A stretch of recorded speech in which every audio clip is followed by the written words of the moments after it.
नमस्कार विद्यार्थी मित्र मैत्रिणींनो. इयत्ता 10वी विषय मराठी कुमार भारती या तुमच्या पाठ्यपुस्तकातील आज आपण एक गद्य विभागातील पाठाचा परिचय करून घेणार आहोत. पाठाचे नाव आहे वाट पाहताना आणि लेखिका आहेत अरुणा ढेरे. लेखिकाने लिहिलेला हा ललित लेख आहे हे लक्षात घ्या. म्हणजे या पाठाचे स्वरूप काय आहे, साहित्य प्रकार काय, तर ललित लेख आहे वाट पाहताना. आधी आपण पाठाचे वाचन करूया, त्याच्याही आधी लेखिकेचा परिचय करून घेऊया आणि नंतर मग आपण पाठाचे विवेचन करूया. तुमच्यासाठी मी पुस्तकाची पानं आणते बघा. आता दिसतंय सगळ्यांना? हा, तर आता 8वा पाठ आहे हा आपला गद्य विभागातील वाट पाहताना आणि लेखिका आहेत अरुणा ढेरे. 1957. प्रसिद्ध कवयित्री, कथा लेखिका, संशोधक, समीक्षक, कथा, कादंबरी, ललित लेख, आस्वादक, समीक्षा, संशोधनपर लेखन असे त्यांनी विविधांगी लेखन केले आहे. काव्यात्मकता आणि मानवी नात्यांचा शोध ही त्यांच्या ललित साहित्याची वैशिष्ट्ये आहे.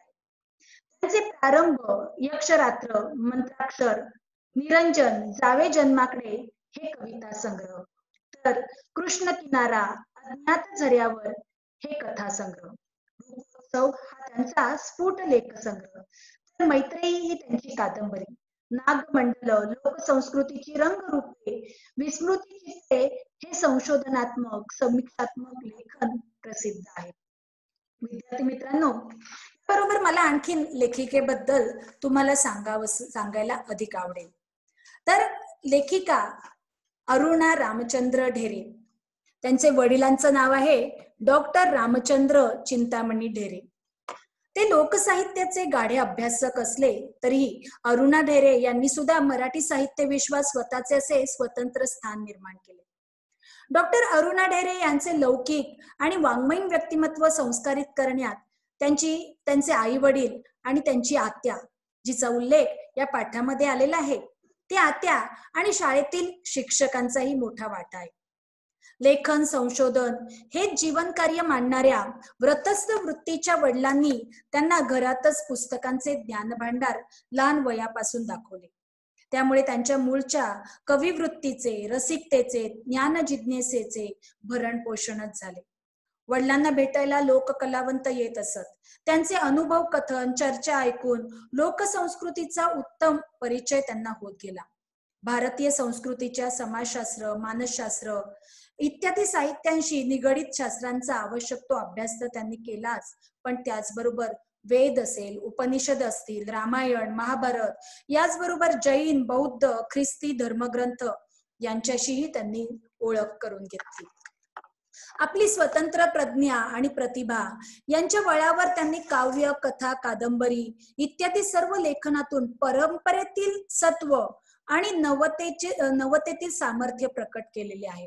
त्यांचा मूळ पिंड खर तर कवयित्रीचा, पण त्याचबरोबर त्यांनी कथा, कादंबरी, ललित लेख, अनुवाद, समीक्षा, लोकसाहित्य विषयक, सामाजिक, इतिहासपर किंवा किशोरांसाठी, कुमारांसाठी लेखन असे सर्व वाङ्मय प्रकार हाताळलेले आहेत.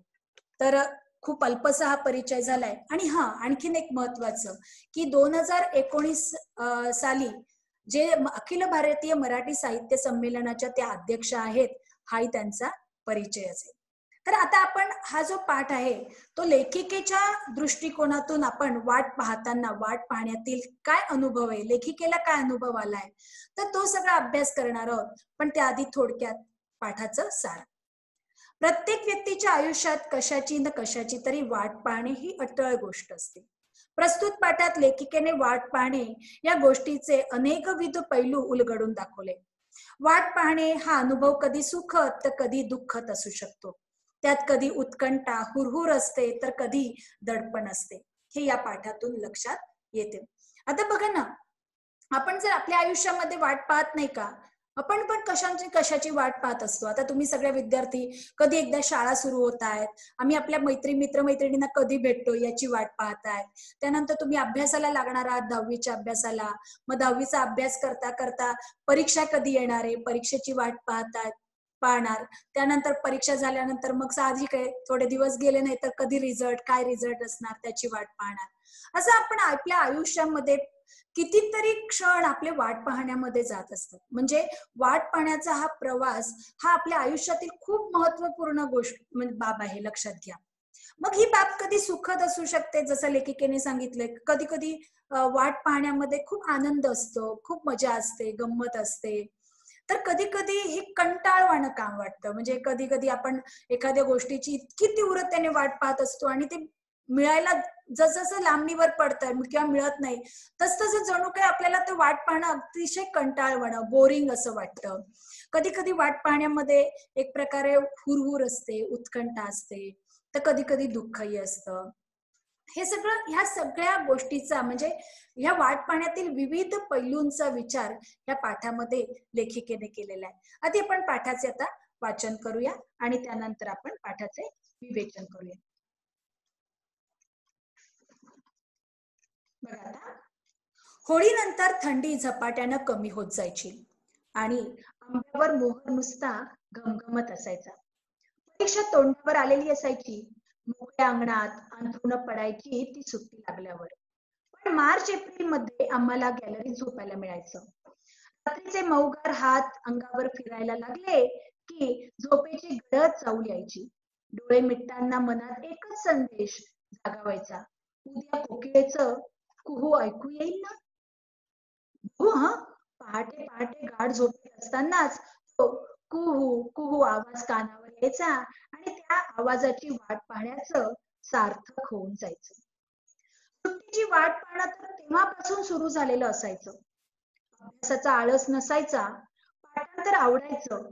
नेमलेली पुस्तकं गोष्टीच्या पुस्तका इतकीच परत परत आवडीनं वाचली जायची. पण अभ्यासाचं वही पुस्तक जरा बाजूला झालं रे झालं की सुट्टीची आठवण उसळी मारून वर यायची. अंगणातलं हजारी मोगऱ्यांचं झाड, शनिवार वाड्यात सकाळी सकाळी जाऊन वेचून आणलेली भोपळ्याची फुलं, माठातलं वाळा घातलेलं पाणी, आई आत्याची कुरड्या पापड्यांची घाई, अंगणभर पडणारी वाळवणं, कैरीची डाळ आणि पणं, कधी मधी घरची परवानगी मिळाल्यावर चोखायला मिळणारे बर्फाचे गोळे, उसाचा ताजा ताजा रस आणि मुख्य म्हणजे खूपच खूप गोष्टींची आणि कवितांची नवी पुस्तकं. सुट्टीची किती वाट पाहत बसू आम्ही.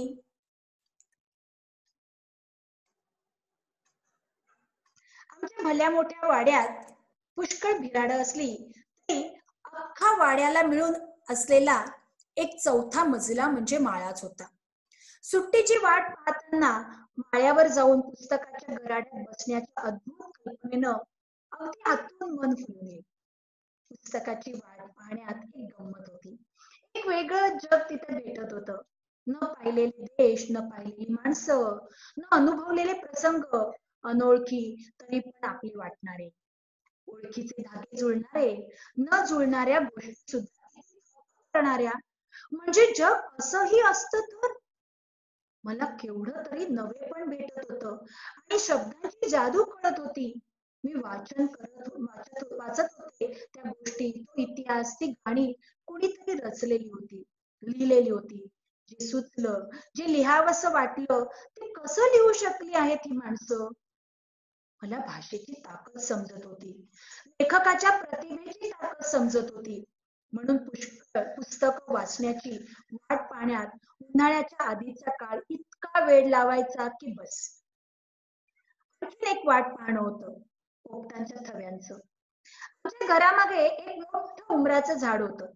उन्हा तापण्याचे दिवस आले की त्यांचे थवे उमरावर येऊन उतरायचे. कशा तरीच पानांचं गाठी गाठीचं ते झाड तेव्हा पिका उमऱ्यांनी आणि राघूंच्या हिरव्या पानांनी इतकं सुंदर होऊन जायचं. मी वाट पाहायचे त्या थव्याची, त्या लालसर गोड झालेल्या उमराची, माझ्या मनात जाग्या होणाऱ्या कितीतरी कवितांची. पुढे मग कवितेचं बोल मी चांगलंच धरून ठेवलं. माझी मैत्रीच झाली. आपण कधी पण केव्हा पण मैत्रिणीला हाक मारतो, तिच्याकडे धावतो, तिच्या बरोबर भान विसरून मनातलं वाटेल ते बोलतो. इथे फक्त एकच फरक होता. तिला हवं तेव्हा ती माझ्याकडे यायची, कधीही, रात्री मध्यरात्री सुद्धा. पण मला मात्र कधी कधी खूप वाट बघायला लावायची. पुढचं पान आहे बरं हे. मी हाक मारल्यावर हमखास येईलच असं नसायचं कवितेचं. मग तिची वाट पाहणं, अस्वस्थ होणं, कशातच मन लागेनासं होणं आणि मग आई आत्याची ती बोलणी खाणं. आज ते वाट पाहणं आठवलं की तरी मी पुन्हा हुरहुरते. उमराच्या पिकल्या फळांवर पोपटांचे हिरवे पंख पुन्हा उतरून यावे असं उगाच वाटत राहतं. आमची आत्या तेव्हा उरुळी कांचनच्या मराठी शाळेत नोकरी करायची. तेव्हा आजच्यासारखी उरुळीला सहज जाण्याजोगी वाहनांची सोय नव्हती. आत्या सकाळी 8 वाजताच घरातून जायची. बस पकडून रेल्वे स्टेशनला जायची. मग पॅसेंजरने उरुळी, परत त्यांना तसंच. गाडी पुष्कळदा उशिरा सुटायची. पुन्हा पुणे स्टेशन वरून बसनं घरी परतायला तिला कधी 9, 9:30 सुद्धा व्हायचे. आम्ही भावंड तेव्हा तिची वाट बघत वाड्याच्या दिंडी दरवाजात उभे राहायचो. आता येईपर्यंत वाट बघून रडू गळ्याशी दाटलेलं असायचं. ती आली की धाकटा भाऊ झेप टाकून तिला लोंबकायचा आणि मी रडू आवरत हसायची. सगळा शोष निपटून तिच्या जवळ घेण्यानं शांत वाटायचं. तिला नोकरी करणं भाग होतं आणि आमचं वाट पाहणं अटळ. आज हे समजलं. पण तेव्हा जीव नुसता फुटून जायचा. कसली कसली भीती वाटत राहायची. अलीकडे एक सुंदर सुरेख परदेशी सिनेमा पाहिलाय. चिनी cinema, postman in the mountain हे त्याचं नाव. पहाडी प्रदेशामधला एक जुना पोस्टमन आजारी पडतो म्हणून त्याच्या जागी त्याच्या मुलानं काम करायचं ठरतं. मुलगा काही फारसा उत्सुक नसतो त्या कामाला, पण शेवटी पत्रांचा थैला पाठीवर घेऊन वडिलांबरोबर कामाची माहिती करून घेण्यासाठी निघतो. वाहनांची सोय नसलेल्या लहान लहान वाड्यात वस्त्यात पायी चालत हिंडायच्या. हे वाटतं तितकं सोपं काम नव्हतं.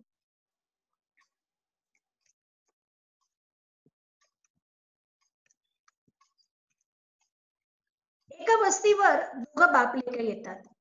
तिथे एका झोपडीशी एक अंध म्हातारी बसलेली असते. पोस्टमन आल्याचं तिला बरोबर समजतं. ती आनंदून जाते. पत्र हातात घेऊन ती स्पर्शानं त्याचा आनंद भोगते. पोस्टमनलाच ते वाचायला सांगते. म्हातारीच्या मुलानं तिला पाठवलेलं ते पत्र असतं. त्यानं आपल्या आईची खूप प्रेमानं विचारपूस केलेली असते. तिला घेऊन जायला तो लवकरच येणार असल्याचं त्यानं लिहिलेलं असतं. हे सगळं ऐकताना म्हातारीच्या तोंडावर खूप समाधान पसरतं. मुलगा जेव्हा पुढे होतो तेव्हा त्याला दिसतं की बापाच्या हातात मुळी कोरा कागदच आहे. त्यावर काही लिहिलेलंच नाहीये. म्हातारी मात्र त्याच्या बापाला पुन्हा पुन्हा धन्यवाद देते, आशीर्वाद देते.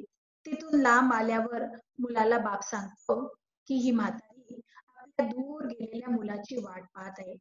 त्याच्या पत्राची, त्याच्या येण्याची वाट पाहत आहे. तिचा मुलगा कधीच तिला पत्र लिहित नाही, तिची चौकशी करत नाही, पण तिचं वाट पाहणं पोस्टमनला मात्र सहन होत नाही. त्या म्हातारीला आनंद वाटावा म्हणून दरवेळी पोस्टमन मनानच कोरं पत्र वाचत आलेला असतो आणि म्हातारीचे शेवटचे दिवस त्यामुळे समाधानात चाललेले असतात. आता तरुण मुलानं त्याची जागा घेताना हेच नाटक पुढे चालवायचं आहे. शहर गावी राहणाऱ्या मुलाची पत्र हाच म्हातारीच्या जगण्याचा एकमेव आधार आहे. हे ओळखलं आहे त्या प्रौढ समंजस पोस्टमननं. नुसता पत्र पोहोचवणारा सरकारी नोकर नाही, तो माणूस आहे, भला माणूस. तरुण मुलाला तो केवळ पहाडातल्या वाटा आणि खेडी दाखवत नाही, तो त्याला माणसं दाखवतोय, माणसांपर्यंत पोहोचवण्याचे पूल दाखवतोय. म्हातारीचं वाट पाहणं सुखाचं करण्याची रीत त्यानं मुलाला समजावली आहे. वाट पाहणं ही गोष्ट एरवी सुखाची थोडीच असते. दुःख, काळजी, भीती, अस्वस्थता, तडफड किती गोष्टी असतात त्यात भरलेल्या. पावसाची वाट पाहणाऱ्या शेतकऱ्याचे डोळे आठवा आठवा जरा, किंवा विठूच्या दर्शनाची वाट पाहणाऱ्या संतांचे अभंग आठवा. त्या करुणेचा स्पर्श झाला की लक्षात येतं, एखाद्या गोष्टीची वाट पाहायला लागते तेव्हाच तिची किंमत कळत जाते.